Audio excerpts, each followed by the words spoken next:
The 2022 Regional Edward R. Murrow Award for Excellence in Diversity, Equity, and Inclusion for the Culture Club. KUAM News Hotspot is brought to you by Pacific Points. Do more, get more.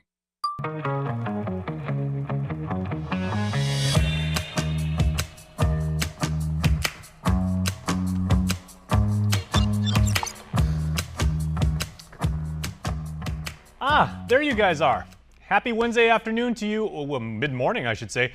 I'm Jason Salas, and along with my broadcast partners Mike Villagomez and DJ Joe Sir, we are known as The Link. Thank you so much for watching today, otherwise known as Turbo, Ozone, and Special K. Here's what we got in our show today. The menu, brought to you by King's Restaurant, always open, always local, and Ruby Tuesday Guam, home of the Fresh Garden Bar. Bonus points to you if you got that reference. All right, an Attorney General Forum is being held this hour, hosted by the Guam Chamber of Commerce. We will show you what's going on with that. Plus, Tuesday budget debates center on teacher pay raises. We'll get you up to speed on the very latest with crunching the numbers. A fifth arrest has been made involving illegal Chinese nationals coming into Guam from up north. And we'll tell you everything you need to know about the Guam Women's Chamber of Commerce's Leadership Summit. Well, it was quite the close race throughout the night for Attorney General candidates. On primary day, Decision 2022 now brings us to Tumon, where the Guam Chamber of Commerce is leading a forum between Attorney General Levin Camacho, the incumbent, and Guam's first elected AG, Doug Moylan. Nick Delgado is standing by, and he joins me right now with a preview of what could be. Well, Jay, 69 days until the November 8th general election. The ballroom you can see here at the Hilton, all set up for attendees to watch and listen to what current Attorney General Levin Camacho and former AG Douglas Moylan have to say with the questions going on here. The results, we want to remind you, Camacho getting 11,285 votes in the primary, Moylan getting 10,967 votes, a close race for both of you gentlemen. Hafaday, thank you for joining us. So how are we feeling now that the primary race is finally done? We're moving forward to November. I'm excited to talk about the work that we've done and my record as Attorney General and move on to the general election. Yeah, and how are you feeling, Attorney General? I think the people understand exactly what's going on out there, and we're going to distill it today and further show the difference between the current AG and a former AG's brand of leadership. Yeah, we'll definitely hear from the questions and answers. What are the issues and the responses that each of them have to it? So we'll let you both get to it, get to preparing up on the stage. Thank you both for your time.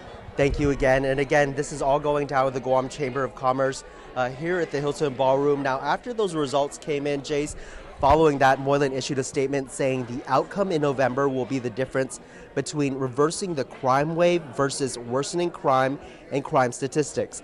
Moylan adding, quote, "This AG is woke and soft on crime. Prosecutors have and are quitting because of weak crime policies." Now, AG Camacho then responding immediately, saying one thing we do have in common is a 4-year record of serving in this capacity. Camacho saying, quote, "But after several months of campaigning, Doug does not talk about his record," adding he wants to take us back to the failed policies that were around when he served as AG 20 years ago. We, of course, will bring you the entire forum on our KUAM News platforms, the story tonight on Primetime. For now, Jace, we'll send it back to you. Moving on in our show now, the governor ignored the law and handed out teacher pay raises more than a year early for political expediency ahead of the primary election. That specifically was the argument laid out Tuesday by Republicans who made their case during 11th hour deliberations on the upcoming fiscal year's budget bill. Nestor Locanto gives you a look inside the numbers. Senator Frank Bloss was the sponsor of a $100,000 appropriation for air conditioners for GDOE. But he quickly pivoted to questions about the educator pay hikes. First, he established with Deputy Administrator for Finance Frank Coopernurse that a pay plan for teachers was not submitted by the administration as required in order to pay out the raises. Based on your presentation of that you did this with your in-house HR personnel and with DOA, it did not follow this law. Next, Bloss established that some $22 million in federal American Rescue Plan money from U.S. DOE were shifted in order to cover the raises. It's very safe to say that these were priorities that were directed towards facilities that our school children go to. Safe to say it was reprogrammed from our CIP, correct? if you're taking from one, something's got to give on the other side. So this was the largest part of the funds that, from a rebudgeting purpose standpoint, it had the budget available to reprogram. No, it would not have been possible to pay this out if we had to rely on the local funds. But Bloss counters that all the administration had to do was come to the legislature and ask, because it was clear from a revenue tracking report that the general fund was flush with cash. Based on all of this information here, there was $87 million in excess funds that could have been tapped by the government of Guam in local funds instead of taking away $22 million, okay, from projects that would provide for the safety and the welfare of our children in the schools.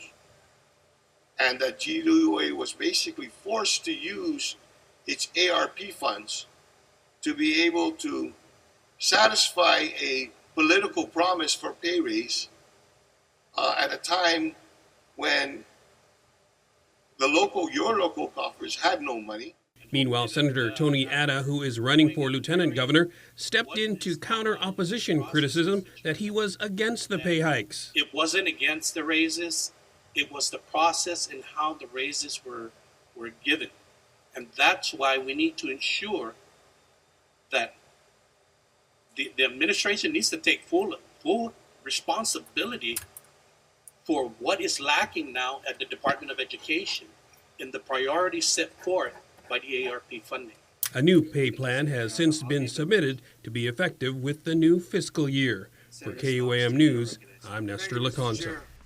Let us shift focus now to the crackdown on the illegal entry of Chinese nationals from the Commonwealth of the Northern Mariana Islands. Authorities have arrested another person, the fifth within a month. 36-year-old Zhang Feng was arrested by customs and Guam police officers. It was done during a coordinated effort to find another person suspected of illegally coming to our island by a small boat from the NMI. He was arrested on suspicion of failure to acquire clearance, failure to deliver a manifest, and invalid place of unloading. The case is now with the AG. The new task force created to deal with the surge in illegal entries of Chinese nationals from up north has continuously been making arrests. Should you see any suspicious activity in and around our waters, you are please asked to call the following number. Contact customs or police immediately.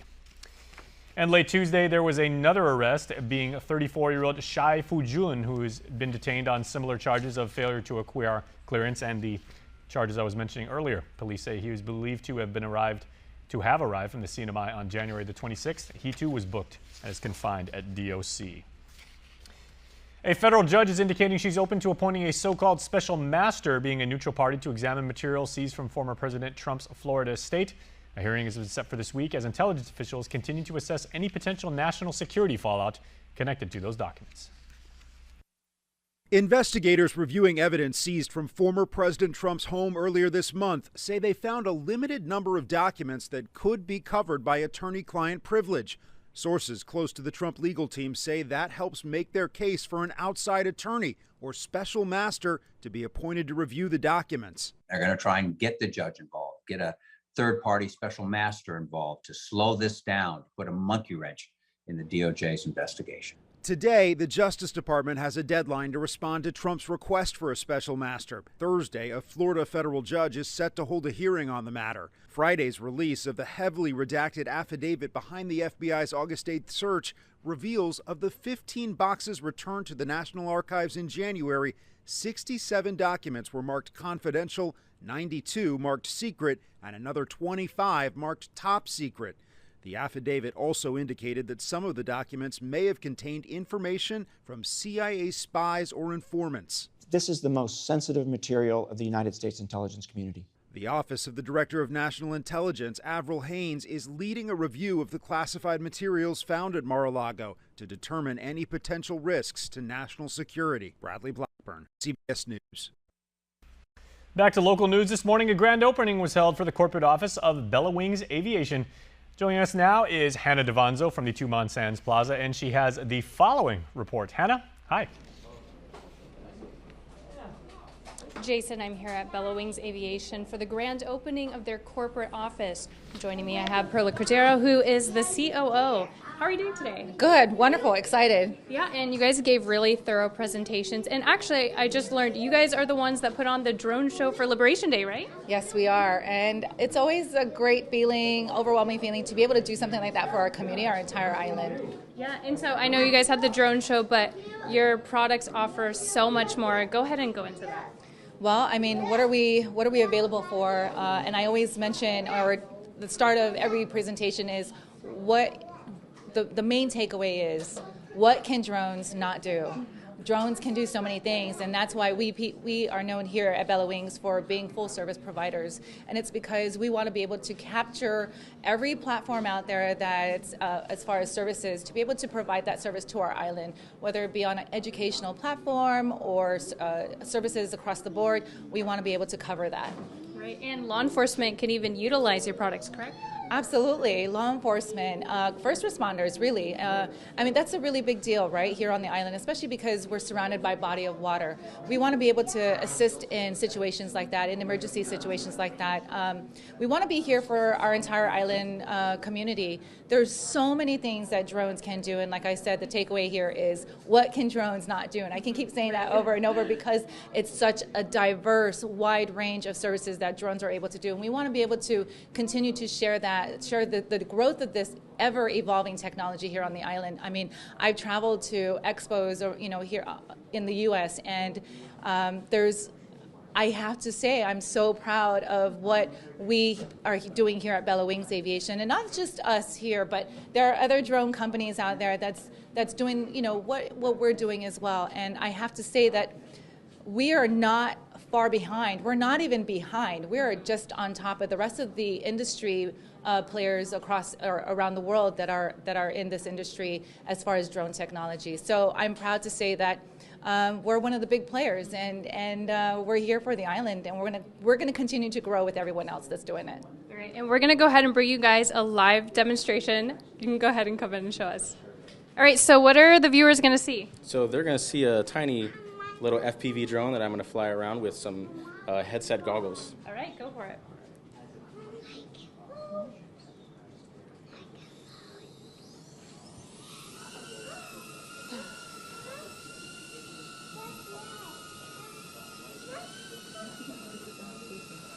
Are you able to see while you're doing that through the goggles? Yep. See everything? That's how I'm not crashing. Yeah, I was like wondering how you're able to guide it. And it's got prop guards, so it's safe around people. Yeah. A little demo. Okay, that was great. And going into, if members of the community wanted to come by, check out all of your products, what should they do? Oh, yeah. So, I mean, we have our website. It's www.bellawingsaviation.com. Or you can stop by here at the Tumon Sands Plaza. We're on the 3rd floor, suite 326. Please come by. We're here for the community. We welcome visitors. We're always excited to share the technology. So, yeah, the lab is open to the community. All right. Thank you so much. Back to you, Jason. Well done, Hannah. Okay, I don't care what Darwin says. Man was made to fly. That was super awesome. And Hannah's, by no means is she done with this story. She's actually going to work on a real special report for you guys, so make sure to check us out on YouTube for that. All right, when we come back, Hannah joins us again, and she is talking about the new Women's Leadership Summit. That's up next.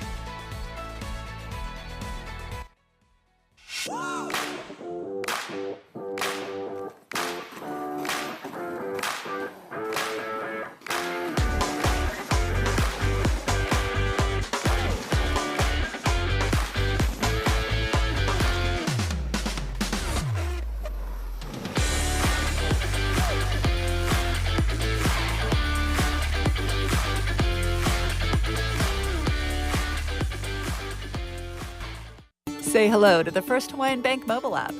Got a question about your finances? You've come to the right place.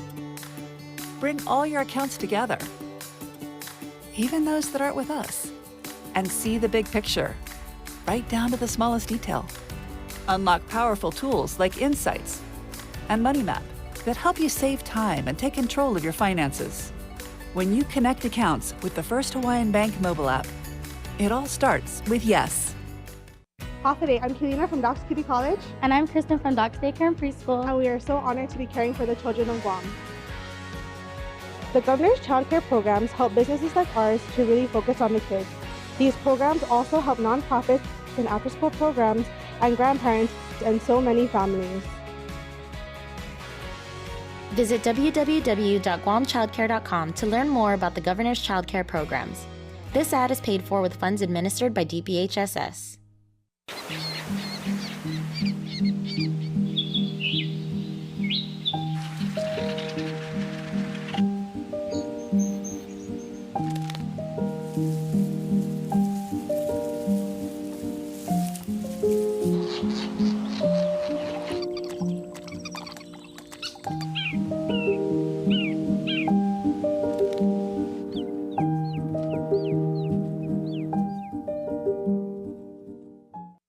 Pacific Points, your everyday expenses could be helping you save. Earn points at Shell, Foodies Guam, and IT&E. Then redeem for awesome rewards. Want free fuel from Shell or snacks from Foodies Guam? What about discounts on your IT&E bill, free IT&E prepaid cards, or United Mileage Plus miles? Sign up for free today. Visit PacificPoints.com or download the app. Pacific Points. Do more, get more. Subscribe to our KUAM News Digest, our weekly email newsletter with all kinds of information straight to your inbox. Just subscribe and we'll make sure to keep you informed and entertained with news from the KUAM News team, what to watch on NBC and CBS, and the latest promotions from KUAM Communications. Go to KUAM.com, click on the newsletter tab at the top of the homepage, register, and you're all set. Brought to you by Uno Go, Guam On Demand. Welcome back to the Hotspot, my friends. Now, the Guam Women's Chamber of Commerce used to have what became an island institution, an annual Women's Leadership Summit. But because of the pandemic and safety concerns, they were not able to do it. But that time is over because the summit is back. And Hannah Devanzo is doing double duty for us today. She is talking to some of the leaders of the Women's Chamber and finds out about this very worthwhile event. Thanks, Jason. I'm here at the Women's Business Center in Hagåtña to speak on the annual Women's Leadership Summit put on by the Guam Women's Chamber of Commerce. Joining me, I have the president, Maria Leon Guerrero, and the two co-chairs for the event, Judy Rosario and Leslie Leon Guerrero. How are you ladies doing today? Awesome. Good. I was going to say, excited to be able to share what we have. Yeah, and this is the first event since COVID, right? Yes. First in person. In person, yes. Yeah. All right, so whoever wants to just go ahead and share a little bit about the event. Defer to the co-chairs. Okay, we're going to go this way. So no, this is, like you said, the first in-person return for Finatu Famalawan, which is Women Rising, returns to in-person conference. It's the Guam Women's Chamber's annual leadership summit, really meant to bring together people from all walks of life. We actually have 3 target demographics, and that's people who are seasoned professionals at the top and the height of their career. We have the young up-and-comers, the middle management, and then we're also looking to really speak to the young entrepreneurs and small business owners out there in the community. So really something for everybody, a very non-traditional, non-conventional leadership summit that I think really reflects a lot about what has been happening in the last 2 years. And maybe Judy wants to talk a little bit about the theme. Yeah, so this year, the theme that we've all put together is Her Now. And I think it's so fitting because it really is a time for us to be able to come out of where we all came from in the last 3 years and really celebrate where we're at right now. And it is about us, right? It's about her now. And what we did this year was really interesting compared to a lot of maybe leadership summits that usually, well, maybe not male, but females would go to as well. But what we did was we took a spin on first starting with a wellness program and introducing the importance of taking care of her, or us as leaders, because we all know that if we don't take care of us first, we can't take care of our families, we can't take care as strongly as to grow our business or even to take care of our teams and our businesses. So we thought that that was fitting. We have a guest keynote speaker from Off Island. Her name is Miss Sophia Kappa. So she's phenomenal. I know she's worked with a lot of different businesses here on Guam, but we're going to be having her join us this year. And then one of the things that we wanted to do was we wanted to touch on topics that was relevant post-COVID. And I think two of the biggest things that we as leaders across the board all struggle with is one, just the digital transformation that we all had to be on and transform during COVID, and really what that meant for our companies, how companies here on Guam pivoted, and how they navigated through taking their employees, taking their associates into this digital environment. So that particularly for me, I come from the telecom side for many years, so we've been sitting with the different panelists and our speakers, and it was just such an exciting time for me to sit with them because it really showcased how well everybody pivoted during the last 3 years. And obviously we're going to elaborate a little bit more without disclosing everything and telling the whole story here, but we're also going to be talking about HR subjects that I think are really vital for us right now. One is the war for talent. The second thing that we're going to also target is being able to navigate through emotional and just mental health awareness. And that became a very big issue during COVID. So, how to navigate through that. We're going to have subject matter experts help us around that theme. And then another theme that we also have is company culture. And I think locally here, businesses have been doing a phenomenal job of building a culture, but even more so after COVID, how do we sustain this culture? Or businesses that may not have a company culture, why is it important? And what does it do to the people within the business? So I'm personally really excited. I think the topics and the content is extremely relevant to where we are right now, and it's just a really nice time for us to celebrate her now and where we are as females, as women, and just as leaders within our community. That sounds great. And I've heard some men are interested. Are men allowed to come? Of course. Yes. Of course. We are totally inclusive. That's what we're all about. Actually, our vision is that Guam will be an island economy that is driven and influenced by the equal participation of women in business. So emphasis on equal, inclusive. At the end of the day, we believe that diversity in business creates value. So anyone who is like-minded in that belief is welcome. The more the merrier. Please, men, please come to our conference. Yeah. We have some men on our panels. Yes. Oh, that's great. We do. Okay. So they do have a seat at our table as well in the conference. Yeah, so it's for men and women of all walks of life. Whether you're new to the workforce or you've been in the workforce for so long, it's going to be applicable for everyone? Yes. We definitely wanted to design content that would, where each of those demographics would take something away from this conference. Awesome. And I know it is a full day event. So what are the hours? What time will people show up and leave? So we're starting with our breakfast bright and early, 7:30. And then we will conclude around 3:30 for happy hour. Okay, that sounds nice. Yes. So it is a full day event. Can you walk through, I know without giving away too much, a little itinerary, what people can expect? Yeah. So we'll start, like Maria said, one of the things that we wanted to do is make sure we started off right and pay homage to our culture. So we will begin with a cultural blessing, breakfast, and then go into the main room where, like Jody had mentioned, where we start with her first, with Sophia Catha giving a powerful speech on emotional intelligence and emotional awareness, self-care, and then go into a series of breakout sessions. Typically when you go to a leadership summit, you anticipate doing the traditional like marketing, communication, sales, leadership. We're going on breakout sessions around holistic wellness. So whatever appeals to you, we have something for everybody, whether it be yoga or meditation or traditional medicine, as opposed to, traditional medicine. We're going to do traditional healing, right? And get omelet and some insight on how to heal yourself through herbs and natural ingredients. We also have a session on sensuality and really being in touch with yourself at different ages of life. And then also on women's health, pelvic exercises. So we have some really good partners from throughout the community going to give some really good in-depth conversations. We also have Bocabox, who teaches us how to lead healthy lives, but also how to splurge a little bit, and because it's all about balance, right?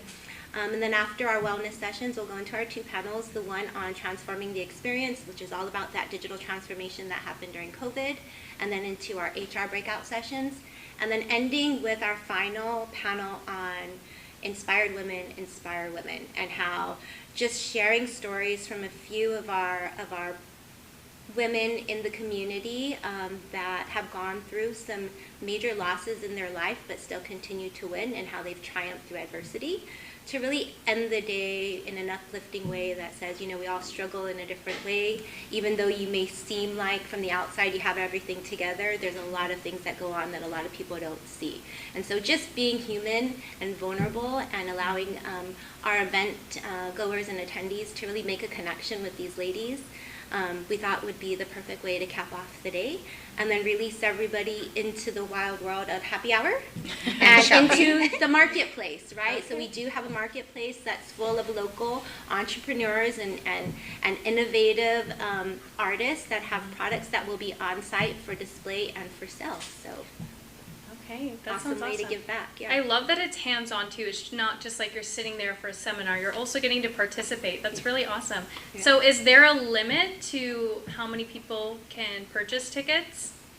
So unfortunately, I think we could get a lot more, but there is a cap in the ballroom.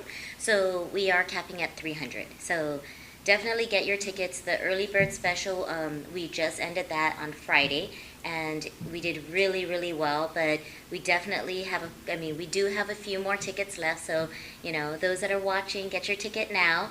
It's going to be a phenomenal event. And we're also encouraging businesses, send your teams. Yeah. You can buy a corporate table, send a team of 10, let them go through this experience together and take a little bit of everything back to the office. One of the other questions that was asked to us before is, how do you convince people that there's value in taking a whole day away from the office? And when you think about it being here and now and our focus on ourselves first, I mean, this is your break. This is your excuse to get out of the office, do something for you, and that could hopefully bring back added morale, added vision, added creativity and motivation to return to the workplace and return to your businesses. So definitely worth the investment. May I add, anyone who is interested in buying tickets, you can go to our website at guamwomenschamber.com. And there will be a banner at the top where you can click on the button to get the tickets. Okay, but it's still not too late, right? Because I would like to go to no, it too. It's still not too late. Yeah. Okay, and can we talk pricing? How much is it? Pricing right now is $160 for members of the Guam Women's Chamber. So of course we encourage everyone to be members. You get discounted pricing, and in non-members it's $210. We also have some really cool merch on sale, and you can purchase that also on the website. We have these Women Inspire shirts. Will all be in these shirts, so order your shirts early. They are going fast. We have very limited quantities remaining on this. And then we also have a dad cap, which is embroidered with "I got it from my Nana." So cute hats that male or female, these are unisex shirts. I'm pretty sure guys are dying to wear Women Inspire. But if you don't have the courage to wear this, then you can definitely buy a cap, because we all have a lot we got from our Nanas. So we can wear those loud and proud. And I think one of the other exciting parts of the entire event is, obviously we want to really make it exciting and fun, as you can see what we're doing right now, but you're going to walk into music, so we're going to have a live DJ. We're going to have an area in a marketplace for those that are going to be there with us early for breakfast. There will be an area for blowing out your hair, so you can get your hair done. But one of the things that has always been a nice signature part of this event was corporate headshots. And in the past, companies have really taken advantage of it, and we're going to have it again. Okay. Well, is there anything else you ladies would like to add?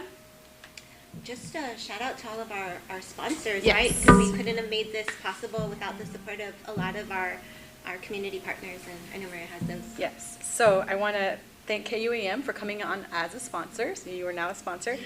Also, Addis Trust, Bank of Guam, Dusitani, GTA, Matson, Pacific Daily News, Trivision Media Group, MAD Systems, Inc., RTI, Aztec, ASC Trust, IT&E, GFS Group, Coast 360, and Stay Well. Thanks to all of you. We couldn't have done it without you. We're very excited, and we hope to welcome all of you to our event. Yeah, and we also have an amazing committee of 20 plus really bright, inspiring ladies, led by Dar Calvo, who is our event planner for the day. So she has us on track with all of our deadlines, but a huge shout out to the committee because a lot of this was made as a collaborative group effort. So, here, here. All right. Well, thank you, ladies, so much for your time. If you're just joining us midway through, this event will take place on September 16th at the Dusitani, and there still are tickets, but they're going quick, so make sure you guys go ahead and get that. Back to you, Jason. All right, please stay tuned because coming up next, our good friend Dr. Annette Santos from the University of Guam talks about what's in the future and her legacy at the University of Guam. So that is coming up next. Get up-to-the-minute news, plus access to alerts, streaming radio, promotions, and more on your mobile device by downloading the KUAM News mobile app, available at the App Store now. There's epic, then there's ultra epic. Capture life in vivid resolution with Galaxy's most advanced camera system and the built-in S Pen that puts you in control. Every moment, every angle, from sunrise to sundown and beyond. More striking, more stunning than ever. Find the Samsung Galaxy S22 Ultra at your nearest iTunes store or online at ite.net and change the way you work and play. Say hello to the first Hawaiian Bank mobile app. Want a better look at your spending? With Money Map, you can automatically create budgets and manage where your money is going. Know when you have a green light, or when it's time to slow down.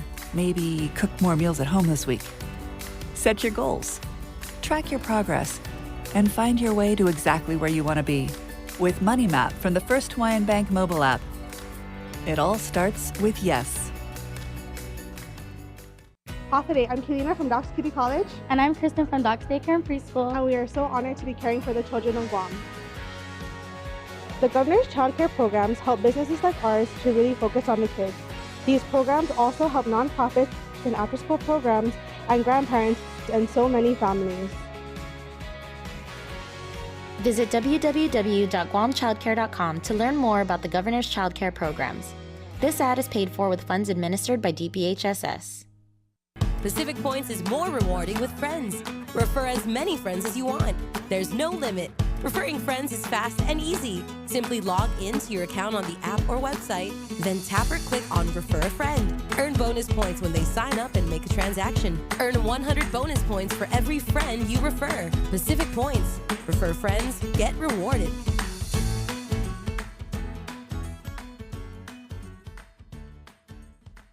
It's Feed Me Fridays on KUAM News HotSpot. Good eats, good company, and beyond good chow. With Team KUAM checking out Guam's most tantalizing, tempting menu items every Friday on KUAM News HotSpot or stream online. Brought to you by Devondale, real milk from free grazing cows.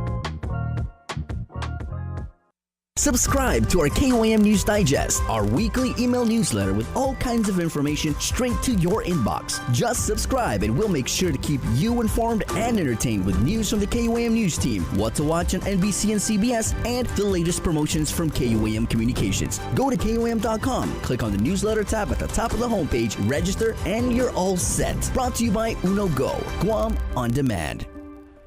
Welcome back to the show, everybody. You probably saw during that commercial break when we have like our live camera there, me talking to a very, very lovely local lady who is a good friend, a devoted academic, and a proud Guamanian, and she has now left a role that she's led with honor for a long time and leaves behind her a very, very lasting legacy, and is a proud graduate of the University of Guam School of Public Administration.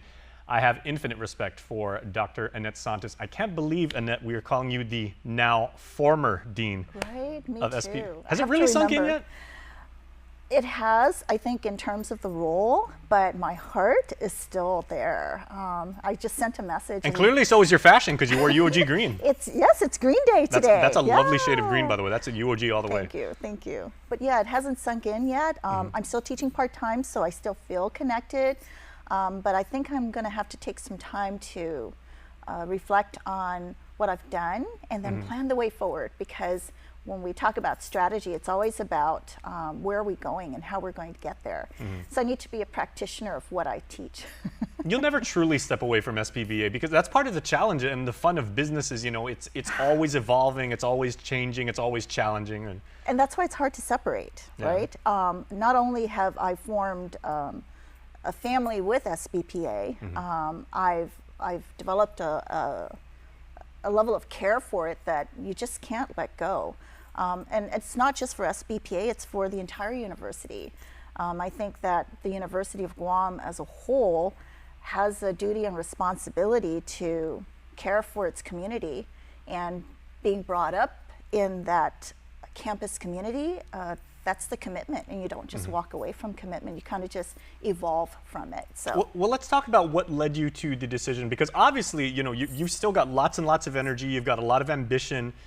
You know, we're all 26, right? So you know, you've got decades ahead of you. But when did you start thinking that, you know, this might be the opportune time for it? And maybe opportunity is the key word, you know, being, you know, leading a business school. Right.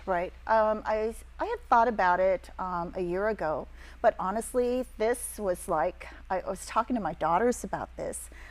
In the 1990s, I attended this retreat when I was a word processing secretary. And in the retreat, we were asked to imagine our future. And one of the things I imagined was that I would retire at 55. But it's a year later, but still true. And I didn't think about it until recently. Let's round down. Yeah. It just dawned on me recently, but I think it was, I thought about it a year ago, seriously thinking about it. And it kind of goes back to this, this book and this saying about staying at the top of the mountain for too long. You kind of lose your breath, you kind of, you know, get disoriented. And it's not that I didn't love doing the work that I did, because I do. It's just that I needed change. And sometimes our body tells us that it's time for change.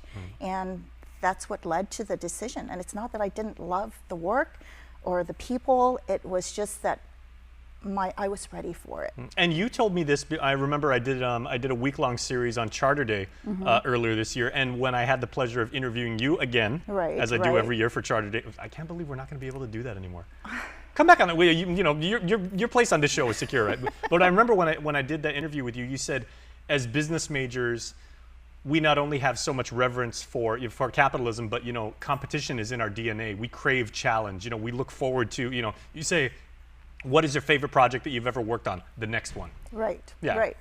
So obviously, you know, moving on, accepting new futures, new challenges, new opportunities, new hurdles even. I mean, that's very much something to look forward to. It really is, and it's embracing sometimes that uncertainty. There's a level of excitement that comes with it, and I've always had this deep trust about what the future has in store for me. I've never been disappointed, and so I think that's what my trust is built on. It's also built on the level of faith that there's this plan that's already that's been made, and I'm just going with the flow. So I'm just being the vessel and doing what I have to do in this life, and I still don't know. That's the big dean upstairs. Exactly. You work for a much higher power. I do. As we all do. I do, and I think it's having connections like this where we can talk about it and explore what those possibilities could be that are exciting to me. Well, I know you well enough, Doc, Annette, if I may, Dean. Yes. You've got so many titles that you know you never even think about, you know, claiming credit for anything that the university has been able to do under your tenure. You always say it's about the school, it's about the university as a whole, as a community.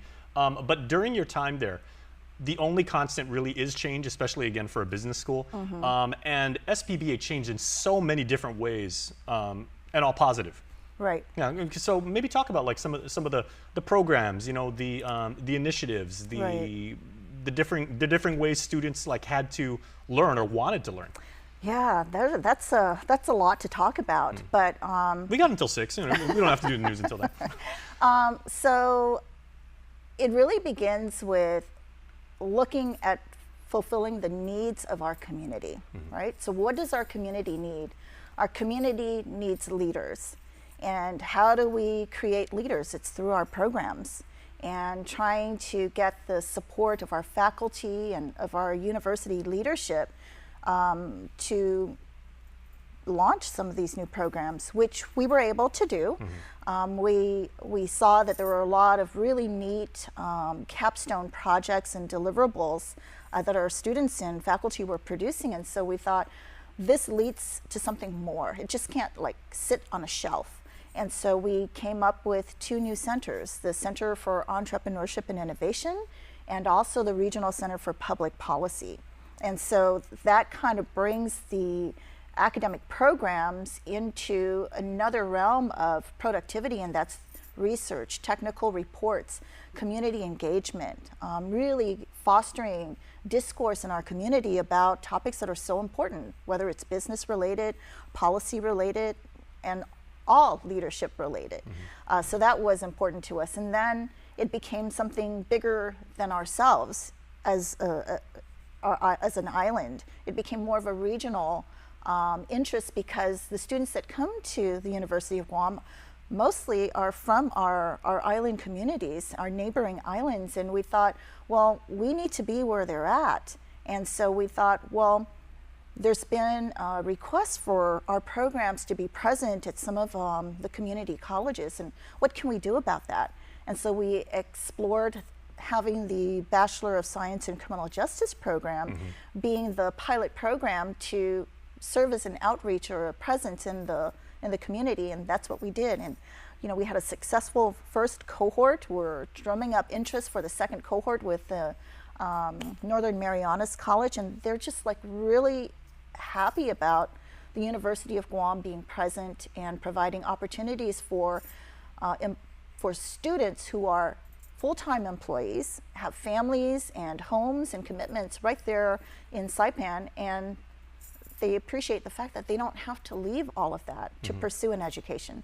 So and then as an academic, that whole pandemic thing happened and everything. So what were the challenges that were literally thrust upon you and your faculty to try and like accommodate and still maintain that framework of learning and of interaction and of producing young minds that could go directly into the workforce and now solve these problems, but under such constrained conditions? Yeah, it was about access and connecting them, and that became the priority. It's how are students going to access instruction, how are faculty going to access the students so that we can continue our commitment to learning, and that's what we did. We had such a great team at the School of Business and Public Administration, and they were able to provide some ideas. We put that out there. Our senior administrators were also working on this, but each of the deans, I think, were tasked to try to figure out what we were going to do for our own units, because there was so much happening. And I was fortunate to have a great team, someone who's knowledgeable about which platforms would work best and how to support that platform. So that was the key. It's like, okay, we need to bring in one more person who's going to be a support to our students and run technology, social media, so that we get the word out there, which they did successfully. And oh, by the way, we need it yesterday. Yeah, right. And so they were willing to do it. And I think it was just the attitude of wanting to help, that willingness that you could build anything from. And I think when people talk about, competence can come, you can learn how to do it, but it's the willingness to do the work that was very important to us. So people were willing, they did the work, and we were able to, conduct our classes virtually. There were some, opportunities for learning because not everyone was gifted in technology or skilled in technology, but the university actually created some programs for faculty to learn how to use technology, which we appreciate even more today. So that was a major step for us that, propelled us forward. It was what we needed to get to where we had to be several years ago, maybe a decade ago. Well, and I know a lot of the feedback that I've gotten, from fellow alumni and from current faculty and current students is they said, anybody can run, well, not anybody, but, many people could run a business school and have it be like a real tight run ship, but Dean Santos has always made it fun too. Yeah. We always feel as if she and her team have our back and they want us to succeed. It's not just, this shakedown program. And if you can't hack it, hit the road. But, you actually really go for student success. I do, because that's our future. And they're relying on us. I am back in the classroom, and I'm realizing even more these recent weeks. I'm realizing more about our students and where they come from and the challenges that they are experiencing and how much more we can do to help support them. And we've been fortunate to have people who do care And we need to create that level of care throughout the campus community. And you know, we have amazing students. People may think that because we're a small island, we're nobody, or we don't have the capacity to go toe-to-toe with other universities or students from other universities. But I tell you, when we engage in national assessments and we look at how our students perform, it's very telling that our students are very capable.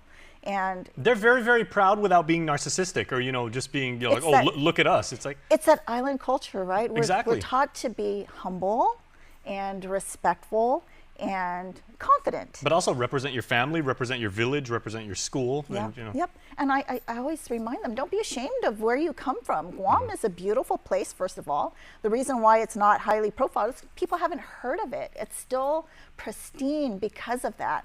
But you should be proud of it. And we're unique, right? The values that we demonstrate with each other in our community, it's still there. You're smiling. Because I want to talk about environment and surroundings right there. And Annette, I'm so glad you brought that up, right? Because I've had the pleasure of interviewing you in your office before. I want to say you've got one of the nicest views, or had. I can't believe we're using that in the past tense. How is it to give up such an amazing vista? And what office do you have now? Are you? I don't have an office. Oh, okay. I have a classroom. Okay. And speaking of that, right? Because I'm old school UOG, right? I graduated in the mid-90s. So I was literally in the old A building. Yes, I remember that. Where we could just focus on nothing but the chalkboard and the whiteboard, right? Right. You guys have this amazing Leon Guerrero school right now that is unbelievably conducive to interaction, networking, collaboration. It's so technical with all of, you know, like the internet connectivity and, you know, and the resources you have. That is absolutely a main cog in how well the students perform. Yeah. And you've told me this before. Yeah, and it's creating that ecosystem, right? We think about successful ecosystems. I just had this conversation with students yesterday about, you know, what's an example of a successful ecosystem? We talked about Silicon Valley. It's like, what do they have there? They have talent. They have educational facilities there where you can co-locate these types of these interests, so that you can continue to have accelerators and incubators for growth and to thrive. And I thought, well, my dream is that one day this university campus will grow and become that, where businesses can come and invest in setting up shop right there, where they have access to the University of Guam, Guam Community College,